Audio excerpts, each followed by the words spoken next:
What's up, everyone? It is Denise Salcedo. Welcome to my NXT post show. We have so much to talk about tonight. It is the second time that we are officially having NXT on Tuesdays, and last week's show was phenomenal. We had nothing but great stuff to say about the show, and I gotta say, I feel the exact same way today. Obviously, today's show wasn't as memorable or as impactful as the first show, kicking it off on Tuesday nights and all of that, but I still think there was a lot of good stuff that occurred on tonight's show that I cannot wait to get into here today. Honestly, when it comes to covering the show, overall for today, I thought there was a little bit of everything for every type of fan that watches pro wrestling. That's what I got from today's episode of NXT. So I can't wait to see what you guys all thought. We are going to cover each and every single thing that occurred on today's show in chronological order from top to bottom. It is just the easiest way to get the whole show covered. But I do want to let you guys all know that this is a very interactive stream. If this is your first time here, if you've been here for each and every single show, whatever the case may be, make sure to send in your comments, your questions, whatever you guys want. Send them in the chat, and I will be reading through some of them throughout this entire stream. Also, friendly reminder, if you guys do send in a super chat throughout this stream, I will be reading your comment here on the air. It will be read, hands down. I mean, as long as it's just nothing awful, I will read your super chat. So you guys can send those in if you'd like. I do get to keep all of the proceeds that I make from the show. F4W Online does let me do that. So thank you guys in advance for those of you guys who always do send super chats. But I kind of want to get your overall thoughts on what you thought about NXT today, how you're feeling in terms of the direction the show is going, and all of that. So make sure that you guys go ahead and let me know. All right, so let's see. Here we go, guys. Someone's saying that I'm having audio issues. Someone says, "What's up with your audio?" Nothing should be up with my audio, but I hope that everything is working out here. All right, are we having issues? This cannot be happening. Everything is plugged in. All right, guys, give me 1 second. I'm going to make sure you guys can all hear me. I don't know what's happening here in terms of what is happening. 1 second. Technical difficulty, everybody. All right. No, everything should be working A-okay, guys. All right, someone says I sound echo-ish. All right, I don't know what that is or why that's happening, but we're just going to go ahead and keep on going because everything is indeed connected and running as it should be. So we're just going to go ahead and move on. All right. But thank you so much to everybody who is sending in these comments. Sorry about that if my audio sounds a little off today. I don't know why that is. So someone says I sound like I'm underwater. What on earth is happening? All right. Someone says all right. 1 second, guys. Sorry about that. Technical difficulties while I'm live on the air. And as you guys know, I run this show entirely by myself. And here we go. We found the problem, ladies and gentlemen. All righty. You guys should be hearing me A-okay now. I think you guys could all be hearing me now because was not connected to my actual mic, but rather my headset on the phone. But if you guys all can hear me now perfectly, just go ahead and let me know. Thank you so much. All right, cool. Angelito, just let me know we are all in. All right, sorry guys, this does not happen on all my shows, BTW. Sometimes we have technical difficulties. All right, I'm going to kick the show back off. For those of you guys who just tuned in, very sorry for the audio issues. We got it all completely fixed up. As I mentioned here, sometimes technical difficulties can occur, especially when you are by yourself on the show and you have no one to lean on if it all falls apart.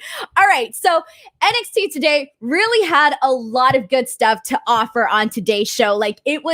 They offered a lot of different stuff. I liked it in comparison to last week. I didn't think that it actually compared, but it did hold up on its own today. There's a lot of things that I can't wait to talk about, a lot of things that I can't wait to get into. And yes, everybody is saying that they can hear me now. So for those of you guys who are wondering what was happening, everything was connected except that one little thing on this streaming software was actually changed to a different setting. So it was literally one button that I did not know was not working properly. All right, guys, so go ahead and send in your super chat, send in your comments. What did you think of NXT here tonight? Did you guys like the show? Do you think that moving forward so far that they have engaged you enough to say, hey, guess what? I am coming back next week to watch NXT. Let's see what you guys are all saying here. And this one is from Mike New York, who says, NXT is more fun than main.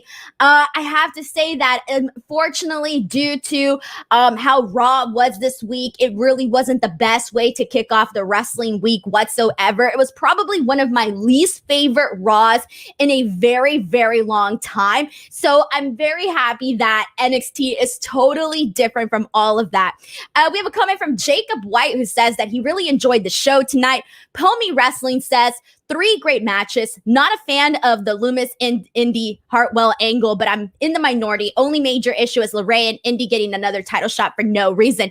We have seen Candice LeRae and Indi Hartwell versus Shotzi Blackheart and Ember Moon about a zillion times. All right. We probably haven't seen it a zillion times. I know we for sure have seen it twice already. So I'm definitely hoping that they start moving in a different direction with them, because we keep seeing the same things over and over in that end of things. And NXT really isn't that kind of show. And I don't want it to adopt, the Raw thing where it starts, where essentially you're getting the same things over and over. NXT isn't like that, and I don't want it to start adopting those habits. We have a comment from Angelita, who says the show was a feel-good show. There's a lot of things that lacked personally. I want more of Index, but it showed progress nonetheless, although I would have wanted an update with Strong. Definitely. Same thing. I agree with you, especially after, that big question mark. We don't even know what exactly Roderick Strong meant by he's done with NXT. What does that mean? Is that for real? Is he moving to Raw or SmackDown? Or hey, is this a swerve? What exactly is going on there? It looks to me like they're going to keep us guessing a little bit longer, since we didn't get the follow-up to that. And based on what you guys are saying here in the comments section, I'm definitely seeing that some of the people definitely love this whole love story angle with Index, and then other people just do not like it. So it's either for you or it's not for you. I will take this Index angle over everything that I've been seeing with Alexa Bliss and The Fiend. Okay, I will say that much. Let's see what else we have here. And I'm going to go ahead and continue on here with what you guys are saying. Let's see what Alex Aguilera has to say. He says, Kyle O'Reilly being NXT top babyface is exactly what I'm here for. Can't wait for his NXT championship win.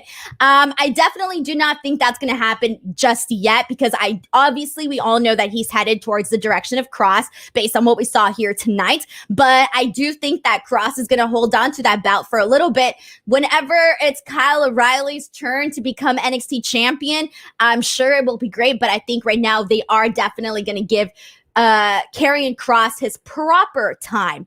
And we have a super chat. Thank you so much to Geeked Out Nation, who says, what two wrestlers not being used would you recommend sending to NXT? Bring it star power. I would send Keith Lee and Nakamura. They could bring a lot of star power. NXT has talent but needs something. See, this is a great question, Geeked Out Nation, but it's one of those things where I would almost say anybody, because there's a lot of things that aren't working out, especially on Raw.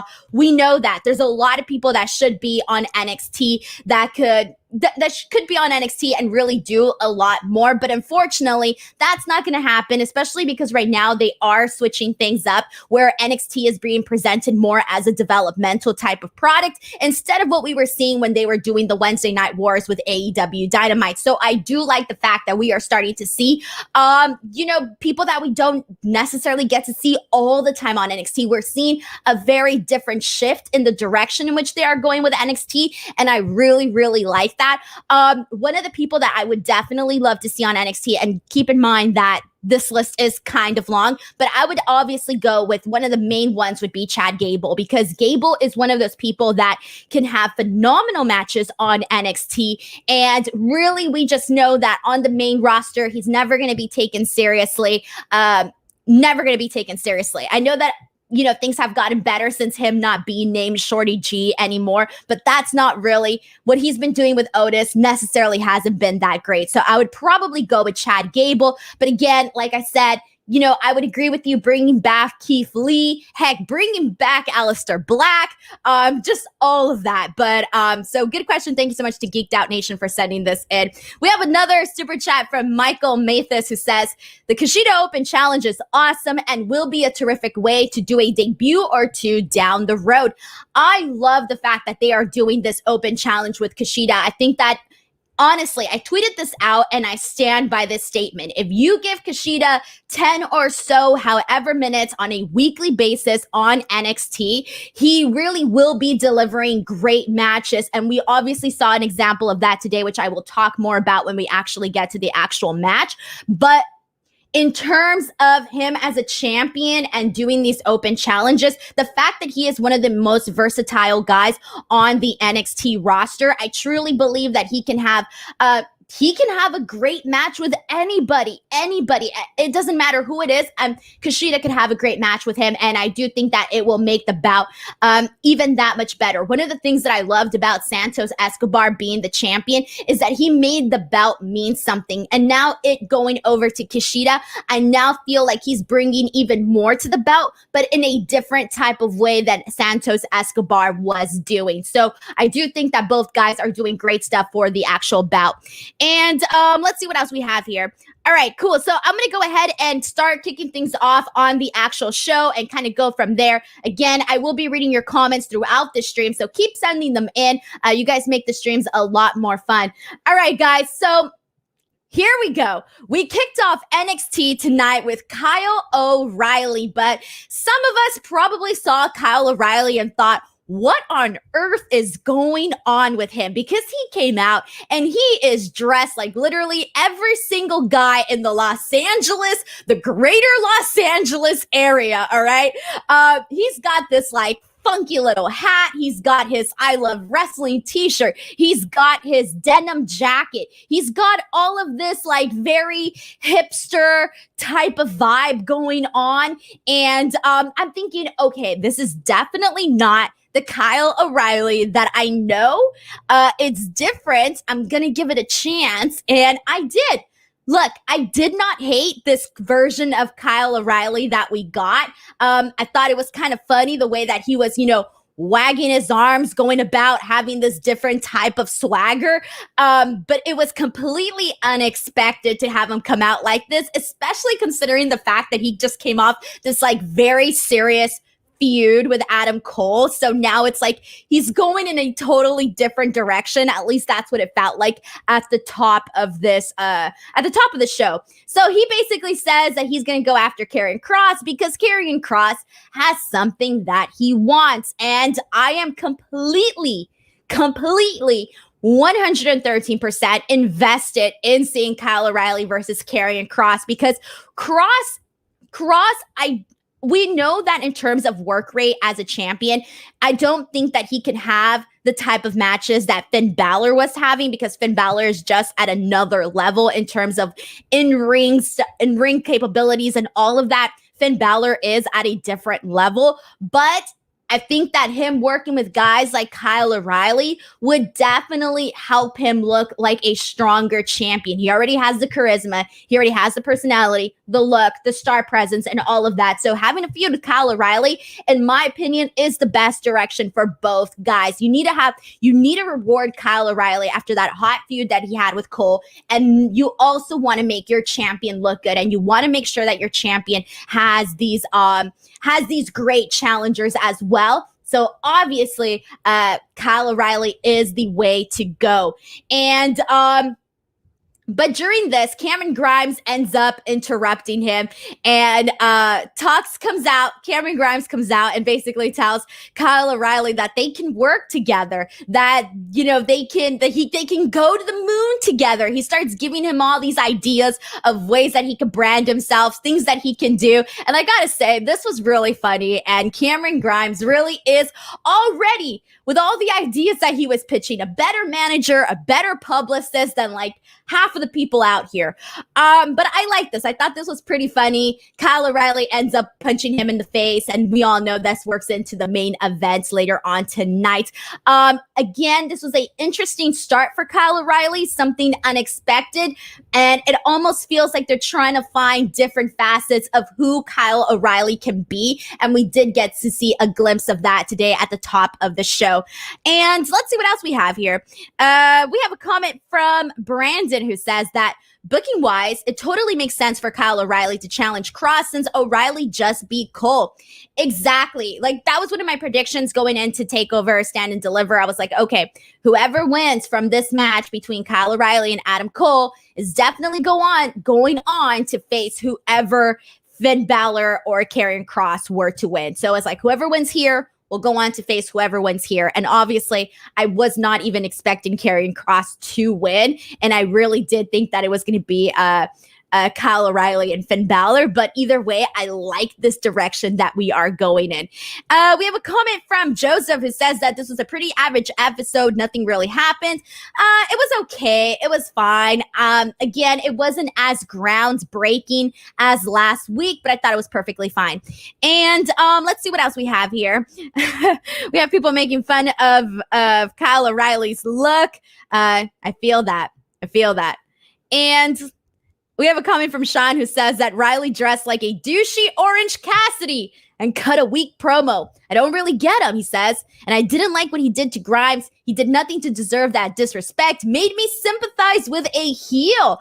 Interesting comment here from Sean Harrington. If anybody else felt this way, go ahead and let me know. Personally, I thought that his promo was okay. It wasn't the best. I will agree that in-ring wise, Kyle O'Reilly is fantastic. But in terms of character, he is missing a little something. And that's why I think that they're floating around different things with him, which is probably why we saw that cool Kyle, laid back Kyle being presented to us at the top of the show. And let's see what else we have here. All right. I'm seeing some of your comments and I'm like blown away. All right, here we go, guys. Let's jump into the next portion of the show. After this, we had LA Knight versus Dexter Lumis. Prior to this, we had a great promo from LA Knight, which we all know when it comes to LA Knight, his strong suits is really his mic skills and how he is on the mic, really. That is really his strong suit. But in terms of when they announced this match, Dexter Lumis versus LA Knight, it wasn't something that I personally was interested in because so far, LA Knight's debut has been on NXT to me has been sort of mediocre. There hasn't been any reason that they have given me that makes me say, hey, I'm interested in this LA Knight guy. Like, yeah, he cuts a good promo, but other than that, there really wasn't much for me to say, like, I'm interested in this actual match. For the most part, he's been booked very 50-50 since his debut. He came in.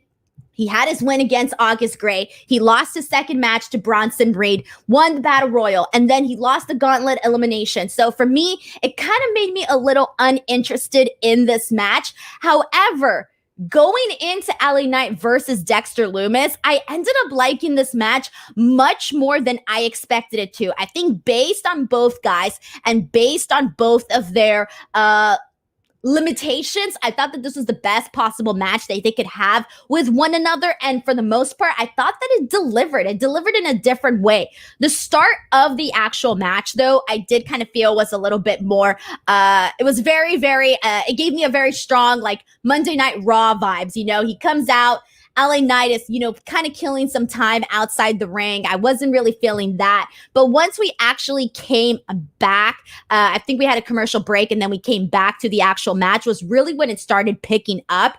And one of the things that we have to talk about really is the fact that the reason why I started liking this match really was even though it was a very, very basic match, again, it was probably the best match that they could have. And they kind of made it interesting, I think, more with the storytelling aspect of it. Once Indi Hartwell kind of came in and she was, watching Dexter Lumis, and Dexter Lumis and her are staring into each other's eyes. They're, doing the whole lovers thing.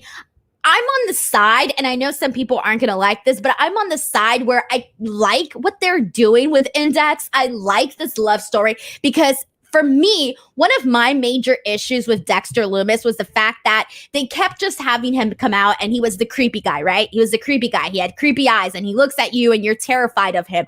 All of that. But after that, there was nothing else. There was nothing else that made me say, hey, I'm interested in Dexter Lumis. There was nothing. So I kind of feel the fact that they added this whole romance angle with Indi Hartwell and Dexter Lumis, to me, has added more of this human effect to Dexter Lumis. It made him seem, it gives him a little bit something else, a little bit more to his character, where he's not just seen as one-dimensional, just a creepy stalker, luring guy, might kidnap you, never get near him type of guy. And yeah, he still has that, and that obviously plays into the story as to why is Indi Hartwell actually attracted to that to this guy. But it works. It's adding a different element to the character of Dexter Lumis, and that is what I think the fans like. And it's also kind of weird, and it's interesting, right? Like, it wasn't something that I think a lot of people actually saw coming. So it's different, and I think that's what people like. I mean, what else did I want to kind of say about this match? I mean, again, very basic match, but it was perfectly fine. It even got entertaining at some point. In the end, we end up seeing LA Knight win, which honestly, he needed this win. Like I said, he's been booked 50-50, win some, lose some. So he did need this win against Dexter Lumis. But I didn't like the whole distraction thing with Indi Hartwell, essentially their whole love story distracting him, therefore helping LA Knight get the win. Afterwards, we do see Dexter Lumis and Indi Hartwell go in for the kiss. And again, she's trying to get her kiss, and it does not happen for her again. Instead, the way essentially ruins it for her once again. And I honestly think that when Dexter Lumis and Indi Hartwell finally kiss, it's actually going to generate a big pop. As much of a pop as you can get at the Capitol Wrestling Center. And let's see what you guys are saying here. I'm going to go through your comments and see what you guys are thinking. D-Train points out this was about our previous topic about O'Reilly not being a promo guy. He's just a kick-ass wrestler. He really is. And Fifth Generation, in regards to our LA Knight Dexter Lumis match, says, this match was decent, but the distraction finish was typical lazy booking. Yeah, and that's the problem now. Like, let's say if they didn't do so many distraction finishes and they spaced them out and did them sporadically, then we would actually, maybe care a little bit more when they actually happened. So yeah, I agree with Fifth Generation. Christopher Marino says, LA Knight is so good on the mic. He is already in a commercial. Yeah, I saw that. I actually think I saw that last week or maybe 2 weeks ago. And Alex Aguilera points out, you'd think Johnny and Candace, of all people, would know not to stand in the way of true love. Maybe, I don't know, maybe they want to be the ultimate couple. That's the only thing that I can think of. Why are they so upset that she's going after Dexter Lumis? Let her be happy. You guys are real friends. Let her be happy, right? Chris Cage 2X says, this segment would be good if I were to have seen my girlfriend, which I haven't for over a year because of the pandemic. Oh, this segment is just reminding the lonely people that we are lonely. Mad Mark says, those love stories never end up well. I have no hope for that. Nope, they definitely don't. And all right, guys, go ahead and keep sending in your comments throughout this stream. Friendly reminder, if you do send in a super chat, those are very helpful. I do get to keep, after YouTube takes the cut from my money, I get to keep the rest. But you guys can definitely go ahead and send in some super chats, send in some comments, and we will definitely continue on with this show. All right, guys, so time to talk about Io Shirai's interview with Beth Phoenix. So in terms of doing this interview, it kind of, for me, I felt that it would have made more sense to do this interview with Io Shirai when she was actually champion. When she was champion, it didn't really feel like she was treated. Obviously, the way that they booked her match with Raquel, all of that was great. But prior to that, I didn't really feel that Io Shirai got all the respect and the admiration per se that or the treatment. Yeah, the treatment that a champion would get. I don't necessarily think Io Shirai actually got that. And so here we are. She has this interview with Beth Phoenix, and Beth Phoenix basically takes her back to the moment where she first won the NXT Women's Championship, and then when she lost the NXT Women's Championship. And again, it made Io Shirai feel like a big deal to do this sit-down interview, but I really do think that they should have done it when she was actually champion. But she just basically says that she's going to get her title back, but that first she's going to get some rest because she defended her title for over 300 days, and says she needs rest. However, Franky Monet, aka Taya Valkyrie, who made her debut last week, basically comes in and her dog runs in on the interview, and she ends up basically paying her respects to Io Shirai, congratulating her on her long title reign. But then she throws a little shot at Beth Phoenix because she says, I used to be a big fan of yours when I was a young girl. Something along those lines, right? Where she basically says, I was a fan of yours when I was a little girl or whatever growing up. I was a fan of yours. And that's something that they always say you don't want to tell.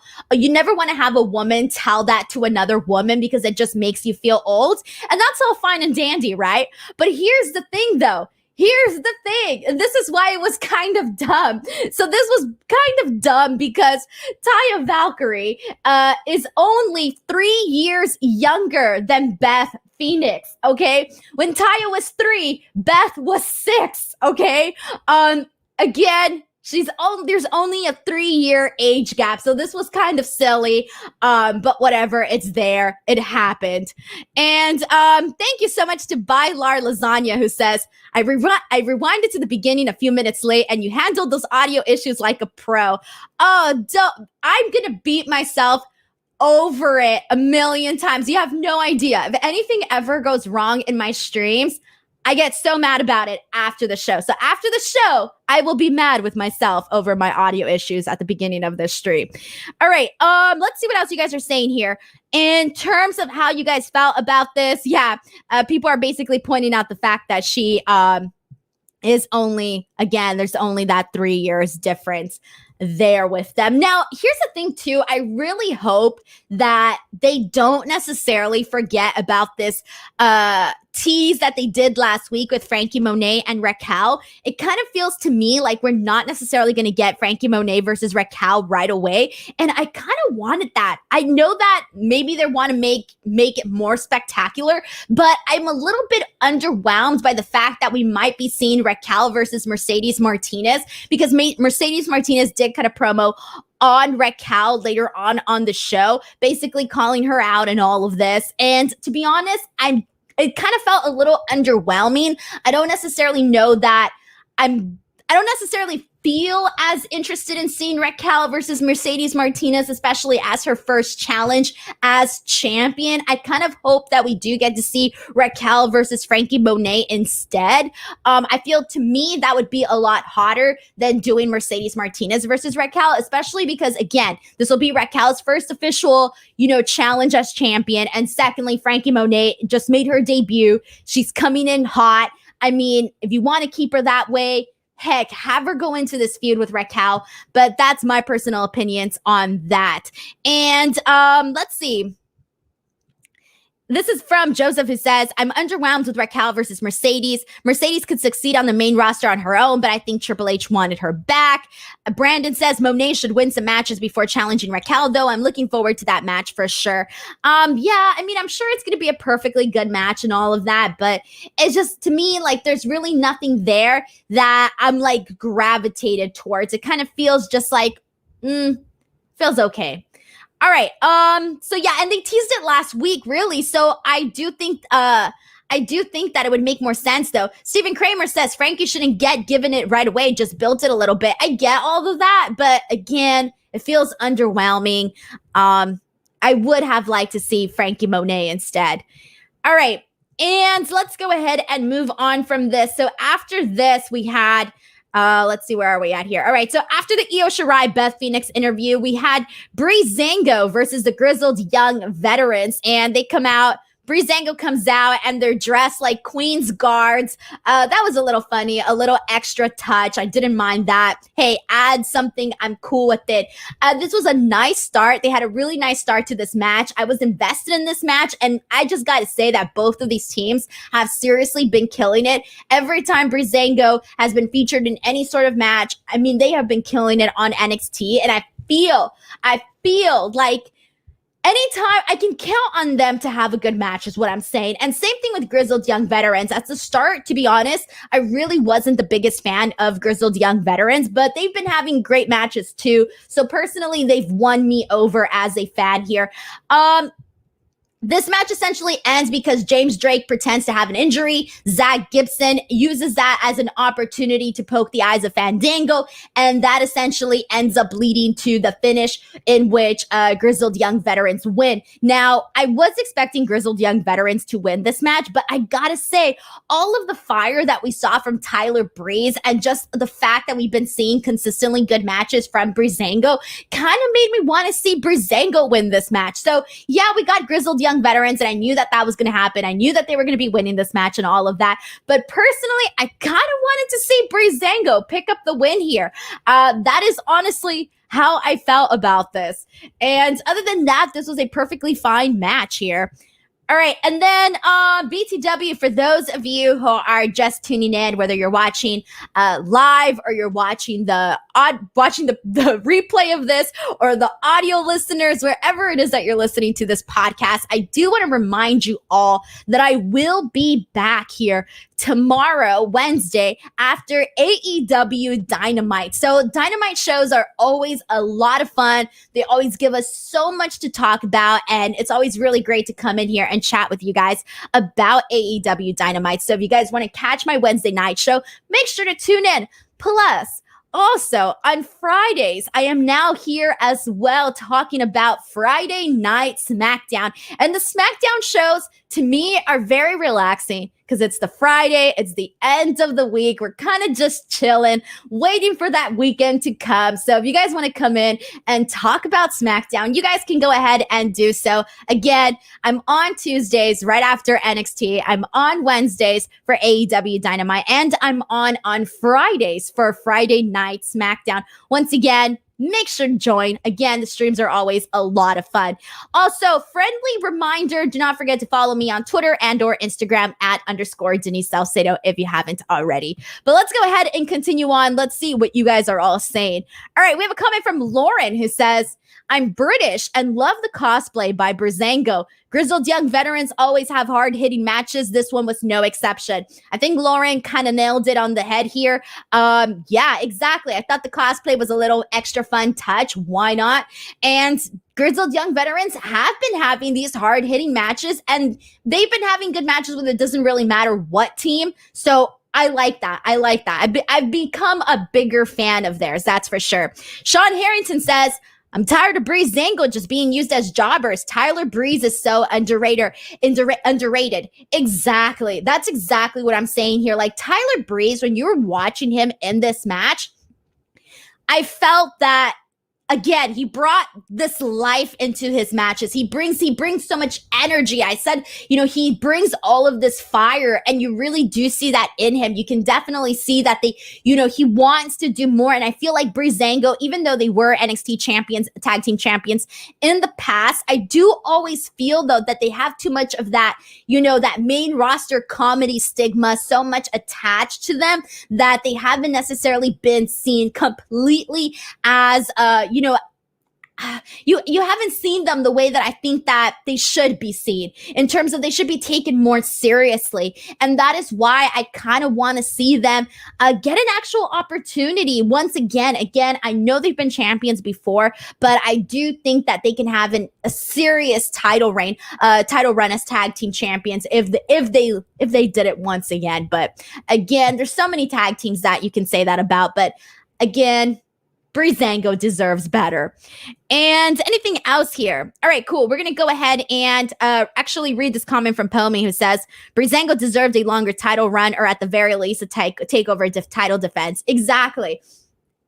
how much do you remember from their title run? That's what I'm saying. Like, I feel like if they were to be champions once again, I think that we can get a whole lot out of them, especially based on what we have been seeing.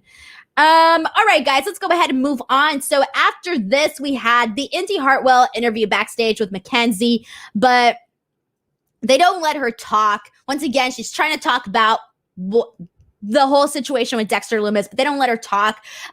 Instead, the Way comes out and essentially just basically stops her, says this interview is not happening whatsoever. And then Bronson Reed comes out, and turns out that Bronson Reed is a fan of love. He tells them, "Don't you love love?" and says that Dexter Lumis would be a great family member, a great addition to the Way. And obviously Johnny Gargano and Austin Theory, they don't like that whatsoever. And so Theory basically says that he spoke to William Regal and that if Bronson Reed defeats Austin Theory, he can get a title shot against Johnny Gargano for the North American title. And that is going to be happening next week. So next week, we will be seeing Austin Theory versus Bronson Reed. And all right, we have more comments. A lot of people are talking about Breezango, which I appreciate because I do think that they do definitely need to be talked about. All right, after this, we got okay, here we go. This is what we need to get into, everybody. Zoe Stark versus Sarray. So this is officially Sarray's debut on NXT. For those of you guys who do not know, Sarray has actually been signed with WWE since February of last year. So this has been like a whole year. However, due to COVID, due to the pandemic, as you guys know, a lot of things were halted, a lot of things were changed, travel restrictions, all of that. So due to that, she couldn't necessarily actually make her proper debut. Well, fast forward to tonight, she finally did. And before I get into that, we do have a super chat from Sexy Pheasant. Thank you so much to Sexy Pheasant. Sexy Pheasant says, "I like Sarray Stark, but does Zoe need a character besides babyface? ? Also, does Storm feel like just a jag, just a girl, just another girl to you?" Okay, so in terms of, look, I like Zoe Stark. I really, really, really do. I think that the thing with her is that they let her, essentially, she's worked against some of the top women on the NXT roster. But here's the thing, she's lost to all of them pretty much. But they've also let her have really good matches with them. So even though she did take a bunch of L's, I don't think that it hurt her all that much, just because she did look very impressive in those actual matches. So I don't think that she looked bad whatsoever, and I am excited to see her go into this new feud with Toni Storm, because Toni Storm has, you know, she was one of those people that I think a lot of people were excited about her future. And I don't necessarily think that we've been able to see Toni Storm the way that a lot of people expected we would. I kind of expected her to be, you know, on that Bianca Belair superstar, skyrocket her to the top level, but it kind of seems like she's fizzled out a little bit. She hasn't necessarily kept that momentum behind her that I think the fans had with her. And Zoe did defeat her at during the pre-show match at NXT Takeover Stand and Deliver. So the fact that she beat her, I do like the fact that they're actually circling back to this and actually continuing a feud with Zoe and Toni Storm. I think that this feud would do both of these girls a lot of good, because now we need to give, you know, again, Zoe Stark, she's been having all of these matches and all of that, but they need to actually give her a story. And same thing with Toni Storm. Toni Storm has, you know, she got off of this match with Io Shirai. I think she had 2 title matches where she could have become NXT Women's Champion, but then that didn't happen for her. So it kind of seemed like, well, what else do you do with Toni Storm? And when she made her debut, the same night that Ember Moon did, I kind of thought that they were going to do something with her then, and I felt like they were heading in that direction, but again, it fizzled out and nothing really came of it. So now I'm curious to see what they're going to do and how this whole storyline with Toni Storm and Zoe will actually play out. And then let's go ahead and go back to Sarray. Sarray, I thought, had an impressive debut here tonight. Now, I know that, based on people that know her prior work, we're already expecting that out of her. And obviously, she's not going to get all of this, praise if she wasn't that great. Obviously, she's not going to get that praise if she's not that great, right? But she came in and she just proved to the people that didn't know much about her that she can go. And she came in and she looked super crisp. She worked the crowd in a phenomenal way. She was exciting. She brought a lot of life. She felt important. Like, I wanted to see what she had to offer. And obviously, in terms of her technique and all of that, she completely outshined Zoe. In ring wise, technically speaking, Zoe is obviously not at the level that Sarray is, but still, it was a very competitive match. And I know a lot of people expected her to come in and maybe debut, have a squash match and all of that, and maybe have this match against Zoe in the second, third, fourth week of her NXT run. But I actually like the fact that they ended up having a competitive match because it showed a little bit more, again, to those newer people, showed a little bit more of what she can actually do. So I liked the fact that they went about it in a different way. And also they already had Zoe Zoe also had a debut where she did a squash and all of that. So I do kind of like that they switched it up a little bit for Sarray. One of the other things that I wanted to point out is that commentary, especially Beth Phoenix, really put her over, and I really appreciated that. I thought they did a really good job at that. One of my favorite things about this match really that we got to see was I love the bridge work that we saw from Sarray. I mean, it was great. I loved all of the mat work that we got to see. She had a great drop kick. I loved she had a very solid spinning heel kick. I liked that. And there was a lot of different things that she did in this match that just looked visually pleasing. That is the best way that I can describe it. Visually pleasing. Everything that she did was spot on. So I liked all of that. And you know what? Even though she did outshine Zoe, I do think that Zoe really hung in there. And I think that is what has made Zoe impressive is that, again, even though she's been losing to people, every time she's in the ring, she always hangs in there with whoever her opponent is. So I also don't think that we should disregard that. She has been doing a great job, which is why I'm looking forward to this, feud with hers and Tony's. And lastly, I think that's pretty much all I wanted to get here at this. I mean, again, good stuff. I'm excited to see what Sarray is going to bring to the actual NXT women's division. I do think that she will spice things up a lot. And let's see what you guys are saying here. This one is from Blake Blakely, who says, Sarray's theme is a banger. It sounds like it could be on the level of Mario Kart. I wouldn't know. I don't play Mario Kart, so I kind of have nothing to add to that. Jake Larson says, I just don't know what the plan is for Zoe Stark. Glad she's getting a feud, unlike Jake Atlas, who just had great losses and no stories. Oh, don't even get me started on that. I've talked about the fact that Jake Atlas has been needing a lot of he's those guys that comes out and has good matches, but they haven't given him anything else, nothing else. And Bronson Reed was there for a while, and we're starting to see a little bit more added to Bronson Reed, but I am a little surprised by the fact that we haven't seen that with Atlas. I mean, he wasn't even on last week's show. He wasn't on this week's show. So it kind of feels like a little weird that they haven't really done much with him, considering that he is so athletic. And I do want to see them do more with Jake Atlas. I really, really do, because he is a phenomenal talent. Let's see. And, all right, cool. I think I'm going to go ahead and continue on because I got most of your comments here, what you guys thought here. All right, cool. So let's move on over to the main event, guys. Oh, wait, not the main event. I still have a couple more things to talk about. I'm already talking about the main event. Girl, we haven't even gotten into a lot of stuff. All right, Kushida versus Oni Lorcan. Kushida comes out. He issues an open challenge for the Cruiserweight title. And we kind of talked about this in the beginning, which is why I think I felt like I already talked about it. But seriously, though, just give Kushida these weekly matches and they will be good, okay?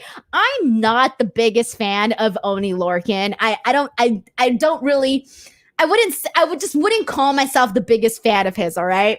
But this match, to me, I thought was very good, and I liked it. I liked what Oni Lorcan brought to this match. I obviously loved what Kushida brought to this match, but what I mainly love too is that not only are we seeing Kushida as champion, as Cruiserweight champion, but we're also seeing him tweak things up a little bit. One of the things that was most noticeable today was obviously that he wasn't wearing his wrestling boots. Instead, he went in there barefoot. And this is one of the things that he did do at the start of his early career. So I like the fact that he is bringing this back. And also, commentary did acknowledge the fact that he does have an MMA background, which he does. And incorporating that into what he already does is not only going to make him that much more versatile. Like I said, he's already one of the most versatile talents on the NXT roster, but it's going to make him stand out. That diversity of what he could incorporate into his ring work is really going to stand out. And I like that for Kushida. I think that just making these little tweaks, these little minor changes has added so much for him and has just been like 1 week of a difference. In 1 week, we've seen a big difference in little ways. And so again, I liked this match. And then I think specifically though, what I liked about this match though was all of the chops from Lorcan. I thought those were great. All of the awesome kicks that we saw from Kushida, those were awesome, also awesome. And Lorcan ended up tapping out after Kushida got him in the hoverboard lock. Great finish too. I love that. Post-match though, we saw Legado del Fantasma come out and attack Kushida.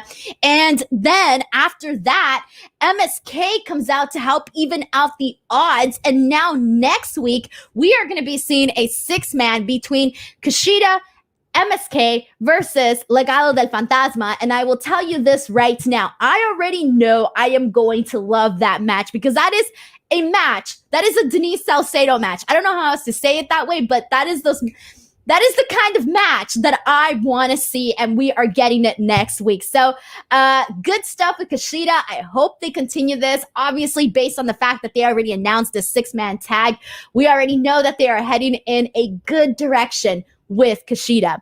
And any other comments here? Let's see. We have a comment from Carney, who says, Kushida is by far my favorite part about NXT right now. Plus, his new look is great.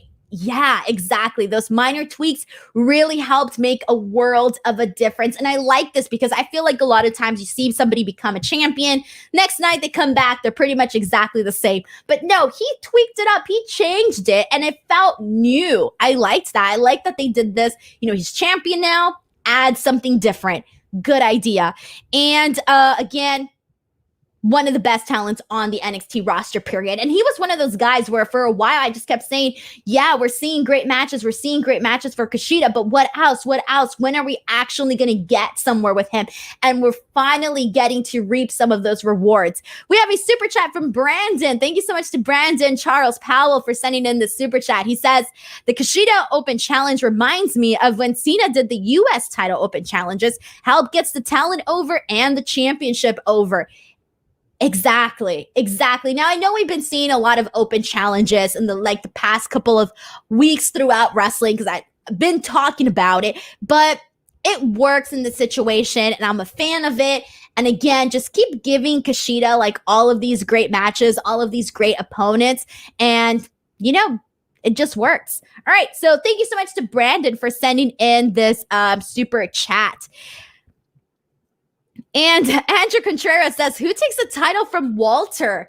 Dude, Walter, man, God, there's no words to describe Walter. Walter is kick-ass, man. He is kick-ass. And I kind of feel like my prediction really was that we were going to see Finn Walter. I don't know if we're still going to see that. I would like to see that. I don't know if it's going to happen, but I still would like to see it. And lastly, we have a comment from Pomi who says, would be interested in seeing Jake Atlas, Isaiah Surf Scott, Leon Ruff, Tony Nese, Adonis, Breeze, and Davari, accept Kushida's future open challenges. That's the beauty of NXT, is that they do have a lot of guys that can definitely be contenders for the title and would actually, again, have great matches with Kushida. And that's the beauty about Kushida, that he can have a good match with anybody. So great stuff and all of that. All right, guys, let's go ahead and move on. Steven says, Walter should never lose. I mean, if you're going to have anybody beat Walter, it literally has to be somebody that is believable. Like, it's got to be believable. And if Ciampa didn't beat Walter, and Ciampa is somebody that is believable, that he could actually beat Walter, I'm like, who the hell else is there? Who else can you actually buy beating Walter? Now, I'm sure I'm not thinking of somebody right now, and I'm sure somebody else is going to mention someone's name, but at the moment, I can't think of anyone. All right. We already spoke about the Mercedes Martinez promo. Let's get into, I don't really have much to say about this next match, Everrise versus Imperium. But again, your good old-fashioned squash here. Imperium won, and they're just going to continue carrying on this storyline with Killian Dane and Drake Maverick. I don't really have much to say about that. Mike New York pitches Cross for beating Walter. No, I don't. Cross is great, but I wouldn't be able to buy it. They would have to build him up very, very well. And obviously, we're just at the start of his reign as NXT champion. So I would not be able to buy, at the current moment, I would not buy Cross beating Walter. I don't buy it at the moment. Again, in a couple of months, heck, maybe I could change my mind, but at this point in time, I don't see it. All right. And someone says Roman versus, we have a couple. Oh, yeah. Roman versus Walter. If that were to happen, I can't even imagine happening it. So I almost feel like I would just get my hopes up. I really would just get my hopes up, even imagining that. All right. Next week, we are getting Dakota Kai versus Mercedes Martinez. We are also getting Bronson Reed versus Austin Theory. And if Reed wins, he gets a title shot against Johnny Gargano. And then we are also seeing the six-man Kushida, MSK versus Legado del Fantasma. So a couple of decent matches announced for NXT next week. I'm mainly looking forward to that six-man, though. And before we move on to the main event, we have a super chat from Michael Mathis who says, that Dragunov will come back around and beat Walter. Now, that's definitely somebody that I can buy beating Walter, especially after the hell of the match that they put together. I mean, that's something that everybody and their mother was talking about, and it was a great match. That was one of the matches that I felt was like a movie. It took me on a journey, man. It took me on a journey. Very unforgettable matchup that they had. All right, let's move on to the main event. And the main event for tonight was Kyle O'Reilly versus Cameron Grimes. Again, this was set up at the top of this show. And prior to Kyle O'Reilly actually going out to his match, Karrion Kross and Scarlett were there basically watching him go out to the ring. And now that was basically your confirmation of we are going to be getting Kyle O'Reilly and Kross at some point. Now, one of the things that I have to say about Kyle O'Reilly and Cameron Grimes is that they had a really good main event. It was actually a lot better than I had previously anticipated. I don't even think I was anticipating this good of a main event for them. And I think for them, they had pretty good chemistry. Like, even when they were, doing their back and forth, Cameron Grimes did carry a lot of the mic work, obviously, because Cameron Grimes is a better on the mic and all of that. But it did work. It did work there.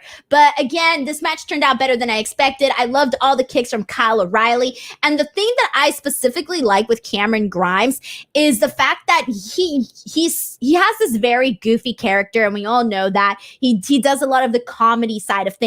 But when it comes to the in-ring stuff, they actually let him go, and he can go. He can go in the ring, and he has good matches when they let him have good matches. And we saw a good match with Kyle O'Reilly today. And one of the things that I was thinking about while watching this match and while watching Cameron Grimes, and I have to make this somewhat of a comparison, is that on Raw, we're seeing Matt Riddle do a lot of this comedy stuff, but then in the ring, we don't always let him look that great, like that whole squash that they did with Bobby Lashley and all of that. We know that Matt Riddle can go, but they're not always letting him do that. I almost wish that they would do a little bit more or present him a little bit more like they do with Cameron Grimes on NXT, where we know Cameron Grimes, he's funny, he's going to have those ha-ha moments, but in the ring, he can go and he's treated with, somewhat, more dignity, I think, than Matt Riddle has on Raw. And I would like to see something more similar to that presented for Matt Riddle. But that was just one of the things that I thought about while watching this match, especially because it was so fresh in my mind. But overall, we ended up seeing Kyle O'Reilly win. Perfectly fine. We all knew going into this match that Kyle O'Reilly was going to win. Nothing about that, but they had a really decent match here tonight. And I think that was pretty much about it, guys. That was NXT here tonight. Again, some decent match about her and Raquel, but it looks again like we might be seeing Mercedes Raquel and some good stuff to look forward to. Again, we're still continuing on the love story with Index and all of that. All right, and I'm going to go ahead and read some final comments before we wrap up this show. And this one's from Walter Johnson, who actually thought that the main event was good, points out that Kyle O'Reilly is one of his is a great wrestler in the ring. And yeah, I don't think anybody here would disagree with that whatsoever. And Jake Larson says, sometimes I feel like Riddle's gimmick is a prank on him, while Grimes is more of a funny character. Exactly. Like when Cameron Grimes goes out there and he does all of these funny little skits and all of these, funny moments, it doesn't feel like it's a burial of him, Like it feels like he's having fun. It feels like this is being presented to the audience because he's a funny guy and he can do the funny things and he's good and all of that. So yeah, it's definitely two different feels to what's being presented, with Riddle being funny and Cameron Grimes being funny. Michael also says that the main event felt fresh. It really, really did. I think that was one of the things that also added to it. I have to agree with this comment as well. Brandon wants to know if I'd ever interview The Miz. Yeah, totally. I would totally interview The Miz. If I were to get that interview, I would do it. And lastly, all right, this one is from Sean, who says, Walter is far too good and placed on a crappy singlet and is 50-50 booked within a month. I never want to see Walter on Raw. Oh, this is if Walter were to go to Raw. Yeah, no, I don't have faith for that. I wouldn't have faith for that based on what we've seen. No, definitely not.